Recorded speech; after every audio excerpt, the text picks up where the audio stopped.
Mitra Persada, kita beri makna, kemudian kita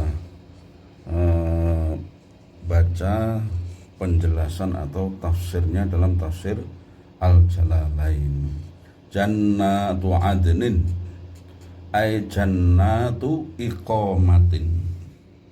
Jadi surga-surga Aden itu maksudnya adalah surga-surga yang ditempati, surga tempat menetap, iqamah. Yadkhuluna mlebu kabeh sapa wong sing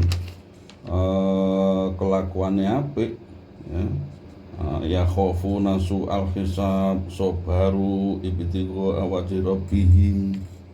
Jadi orang-orang yang takut akan hari dihisabnya amal, orang-orang yang hidupnya di dunia itu penuh dengan kesabaran, ya.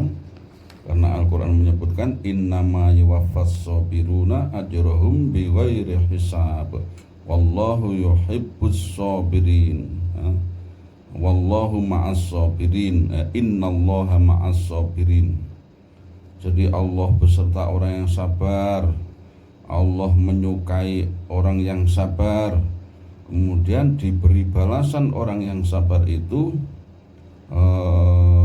pahala yang bighairi hisab, yang tidak bisa dihitung, yang tahu hanya Allah Subhanahu wa ta'ala. Jadi sabar itu betul-betul mempunyai nilai yang tinggi di sisi seseorang. Sabar dalam menjalankan ketaatan pada Allah, aturan agama, sabar dalam meninggalkan yang dilarang oleh Allah, dan sabar di dalam menjalani ujian dari Allah. Karena ujian itu kan asalnya memang dari Allah. Nah, harus dihadapi dengan sifat sabar. Orang-orang yang seperti itu, yang takut akan hari dihisabnya amal, yang sabar, itu memperoleh dijanjikan surga Aden, ay surga iqamah, surga menetap. Yadkhuluna mlebu sapa wong akeh ing jannatu Aden hum ya apa jenenge wong akeh waman lan wong solaha kang gawe bagus sapa man, amanah tegese kang iman sapa man, min abaihim nyatane saking pira-pira bapake wong akeh, wa azwajihim lan pira-pira garwane wong akeh, wa dzurriyyatihim lan pira-pira keturunane wong akeh. Wa illam ya'malu bi amalihim, senajan orang lakoni sapa meng bojone, bapak-bapake, mbae, keturunane, orang lakoni bi amalihim kelawan ngamale sing mlebu swarga dhisik mau, sing takut pada hisab, yang sabar tadi. Yakununa fi darajatihim, ana sapa abaihim wa azwajihim wa dzurriyyatihim iku fi darajatihim ing dalem pira-pira derajate tadi orang yang takut hisabnya amal dan yang sabar tadi, takrimatan lahum, krana den mulyaake lahum kedue abaihim wa azwajihim wa dzurriyyatihim. Jadi karena Allah itu memuliakan keturunan orang-orang yang soleh, istri atau suami orang-orang yang soleh, dan juga keturunan orang-orang yang soleh, maka Allah memasukkan mereka bersama-sama ke dalam surga Aden. Ya, syaratnya keturunan para istri atau suami dan bapak-bapak atau mbah-mbahnya tadi keimanannya sama, artinya dia juga orang yang beriman. Kalau dia tidak beriman ya tidak termasuk, walaupun keluarga, walaupun seperti istri, misalnya istrinya Nabi Lot istrinya Nabi Nuh itu kan tidak beriman, walaupun istrinya Nabi ya lain nanti akibat di akhiratnya karena memang tidak beriman. Tapi kalau punya iman maka dimuliakan oleh Allah berdasarkan perbuatan-perbuatan tadi, orang yang takut dihisabnya amal dan yang sabar tadi. Wal malaikatu lan utai pira-pira malaikat. Nah, di sini Mitra bersabda ngopeni atau merawat keluarga itu penting sekali. Merawat mbah, merawat bapak ibune, merawat istri atau suamine, merawat anak dan keturunane, anak cucu dan seterusnya, itu sangat penting karena mempunyai tujuan supaya nanti di akhirat bersama-sama menempati surga Allah, surga Aden atau surga Iqomah, tempat surga menetap. Ya tentunya disekolahkan, diberi pelajaran agama. Kalau tidak bisa memberi maka dimasukkan madrasah diniyah, atau syukur kalau dimasukkan ke pondok pesantren supaya berlatih untuk mandiri ya. Kemudian kalau pas di rumah diajak selalu menghargai orang lain, kalau jalan ketemu orang menyapa dan seterusnya. Nah, ini sopan ya. Kalau memanggil yang sopan, tidak usah berteriak-teriak. Kalau beli ya membeli sesuatu antri sesuai urutan orang yang datang di situ. Ini adalah perbuatan-perbuatan yang kita ajarkan kepada mereka, supaya nanti mereka menjadi solihah, bisa masuk ke dalam surga Aden. Bahkan di surga nanti wal malaikatulan utai malaikat iku yadkhuluna padha mlebu sapa malaikat alaihim ing atase wong-wong sing mlebu swarga Aden tadi mingkul libab ya, saking pira-pira, saking saben-saben lawang,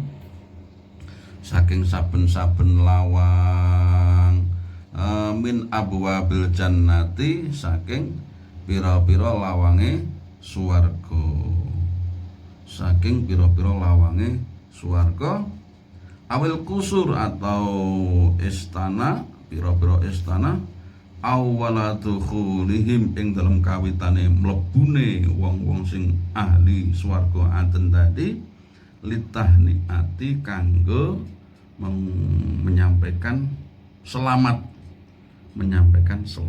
Jadi dimuliakan oleh Allah, dihargai. Tidak hanya Allah tetapi malaikat pun menyampaikan tahniah ya. Menyampaikan tahniah, selamat kalian telah sukses begitu. Kalau seperti di dunia ada orang diangkat menjadi pejabat, wah sing nyalami banyak. Kalau orang punya jabatan, orang lain pada senang, pada bersalaman. Nanti pelaku-pelaku kebaikan ini ketika masuk surga juga karena dimuliakan oleh Allah, malaikat pun menyampaikan selamat, menyampaikan penghormatan dan penghargaan. Yaquluna, padha ngucap sapa malaikat, salamun alaikum. Salamun utai keselamatan alaikum, muga tetep ing atase sira kabeh. Hadza thawaba ing ikilah ganjaran utawa piwales, bima sebab barang sobartum kang sobar sapa sira kabeh, yasbirukum atau bisabrikum kelawan sabar sira kabeh fid dunya ing dalem donya. Wa ni'ma mongko bagus banget apa ubat dari akibate tempat tinggal atau kampung iko bukum apa uqbakum akhir yang baik bagi kalian. Jadi kalau melihat ayat ini dan sebelumnya tadi itu sangat jelas mengarahkan kepada kita betapa pentingnya sikap dan sifat yang sabar. Sikap yang sabar, sifat sabar.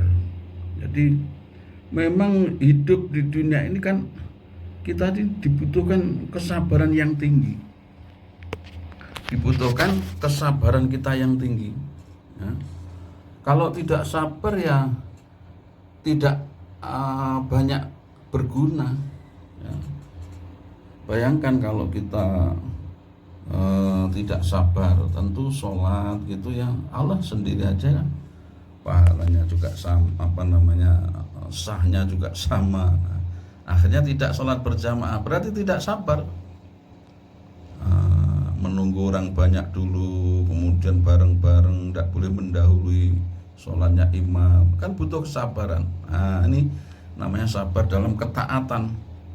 Kemudian sabar di dalam menjauhi larangan. Wah, ini sebenarnya mengucapkan kalimat sak glintange, sak sire bisa. Tetapi karena pengaruh ketaatan kepada ajaran agama, dia bersabar. Oh, enggak berani mengucapkan yang menyakiti orang, mengucapkan yang menyinggung orang. Jadi memang sebaiknya kalau kita menyampaikan kepada seseorang itu memang minta maaf seandainya saya nanti atau saya tadi ada kata-kata saya yang kurang berkenan. Ini minta maaf.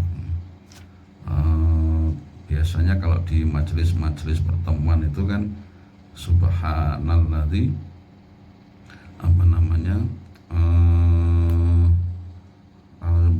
sebenarnya ditutup dengan doa akhir majelis itu astaghfiruka wa atubu ilaik. Itu dijanjikan kesalahan-kesalahan yang dilakukan pada majelis tersebut diampuni oleh Allah. Subhanakallahumma wa bihamdika asyhadu an la ilaha illa anta astaghfiruka wa atubu ilaik. Subhanallah. Ini ucapan yang bagus diucapkan ketika berakhir dari suatu majelis atau pertemuan, karena tidak menutup kemungkinan pada saat berkumpul itu keluar ucapan yang menyinggung, keluar ucapan yang menyakitkan dan seterusnya. Nah, mitra persada, sabar dalam menjalankan perintah atau ketaatan pada Allah, sabar di dalam menghindari larangannya, kemudian yang ketiga sabar di dalam menerima cobaan dari Allah. Ini ya berlaku di dunia. Di dunia orang diuji di situ. Wa nabluukum bisyarri wal khairi fitnah. Dalam surat Anbiya itu kami uji kalian dengan sesuatu yang tidak engkau sukai dan sesuatu yang engkau sukai. Nah, dua-duanya itu merupakan ujian. Kita diuji dengan uang banyak, dengan nikmat sehat, ya. Mata masih bisa untuk melihat, ya. Ini ujian dalam hal kesenangan, ujian dalam hal yang menyenangkan. Nah, kemudian ada juga ujian dalam hal yang tidak disukai. Nah, ini banyak biasanya orang mengalami kan, artinya kesabarannya berkurang ketika mengalami aduh duit kuntek, aduh iki awak rada kesel, aduh ngantuk dan seterusnya, aduh pekerjaan banyak. Yang tidak disukai begitu itu juga merupakan ujian. Kemudian dilanjutkan di surat Ar-Ra'd ini, di antara ciri-ciri orang yang orang yang baik ya, di pojok atas dari juz 13 ini, pojok kiri atas, apakah sama orang yang orang yang mengetahui bahwa yang datang dari Allah itu barang yang benar, dan yang tidak mengetahui itu apakah sama? Jawabannya tentu tidak sama. Di sini kemudian ciri-ciri orang yang ulul albab tadi, orang yang mengetahui itu, walladzina lan utai wong akeh yang kuduna kang rusak sapa alladzin ahdallahi ing janjine Allah min ba'di misaqihi saking sause den iket den kokohne apa janjine Allah, wa yaqta'una lan megot sapa alladzin ma ing barang amara kang wus merintahake sapa Allah Gusti Allah bihi kelan ma ayu sholat ing yen to den sambung wa yufsiduna lan gawe rusak sapa alladzin fil ardi ing dalem bumi bil kufri kelawan kufur wal ma'asi lan pira-pira maksiat. Ulaika utai mengkono-mengkono wong lahum iku tetep kedue ulaika apa al-laknatu, laknat itu al-bu'du min rahmatillah, dijauhkan dari rahmatnya Allah. Walahum lan iku tetep kedue ulaika su'uddari utawi alane kampung, alane desa, alane daerah, yaitu apa? Al-aqibatus sayyi'atu fid daril akhirah. Akibat yang buruk di akhirat itu namanya su'uddar. Wa fi jahannama lan tegese ing dalem neraka jahannam. Jadi sebaliknya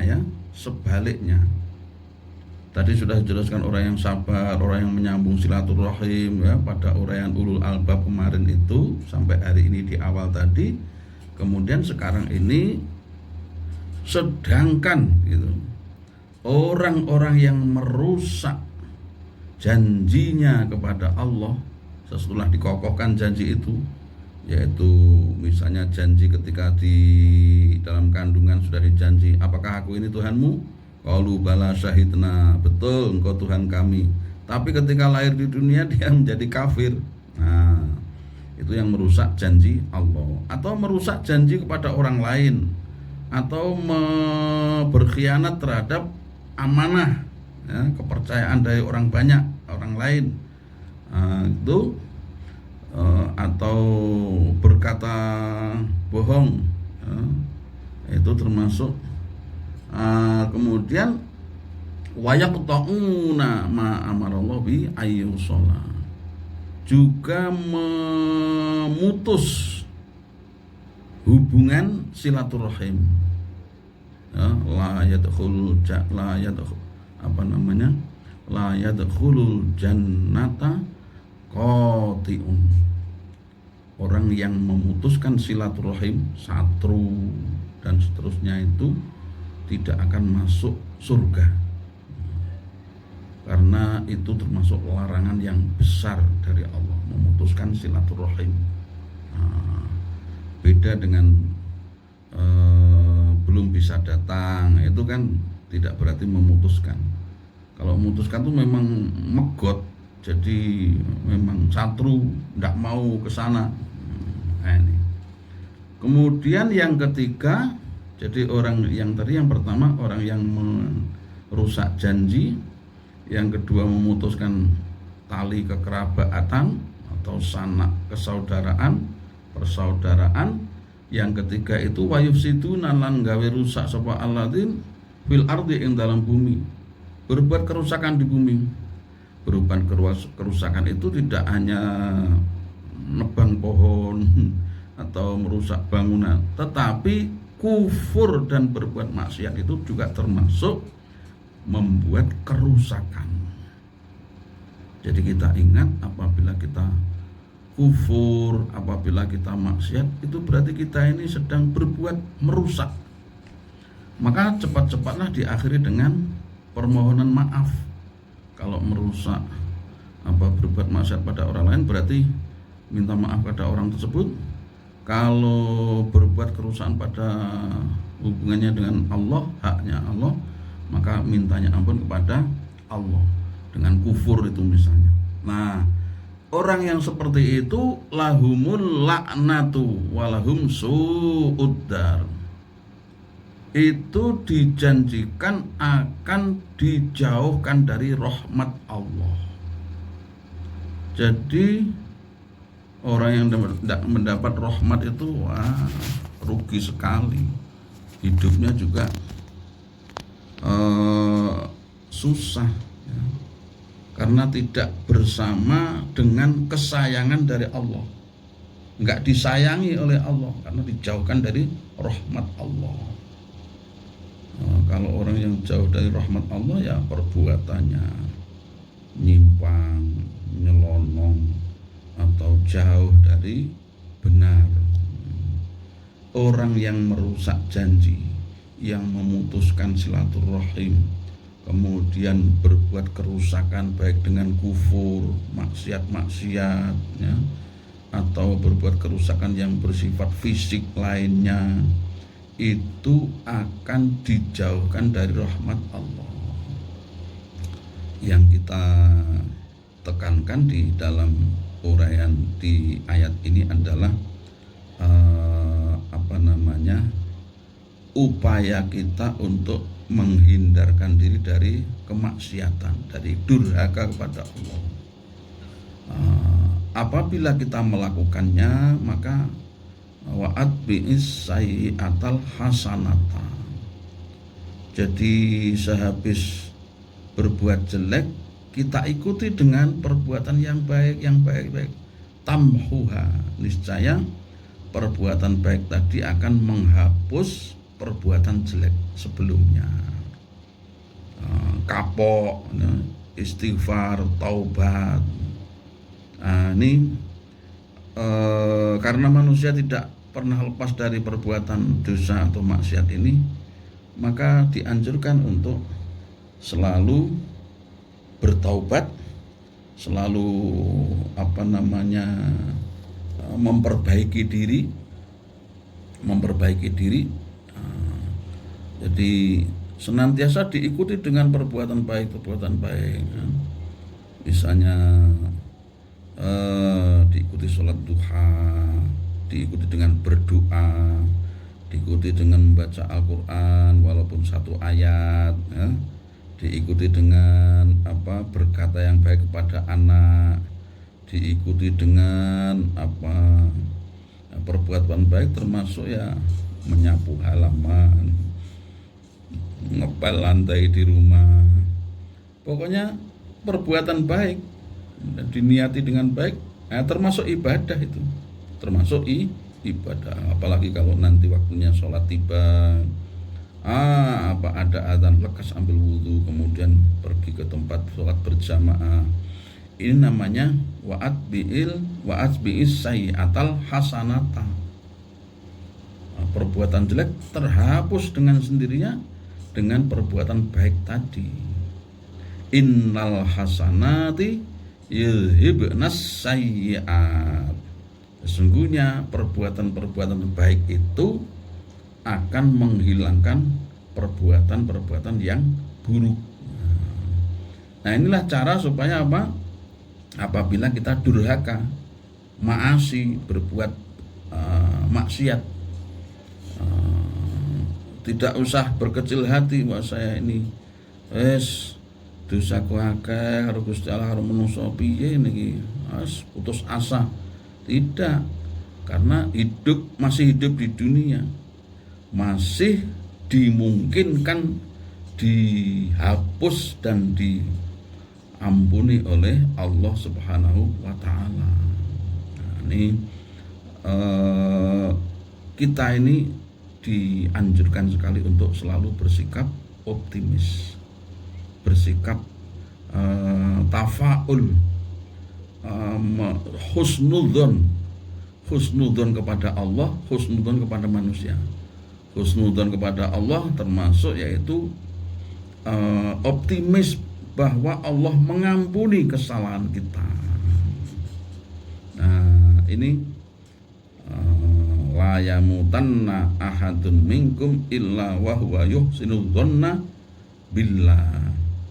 Jangan sampai mati salah seorang dari kalian kecuali dia selalu husnudzon kepada Allah, berprasangka yang baik kepada Allah, baik itu dalam ampunan dosa maupun dalam urusan rezeki,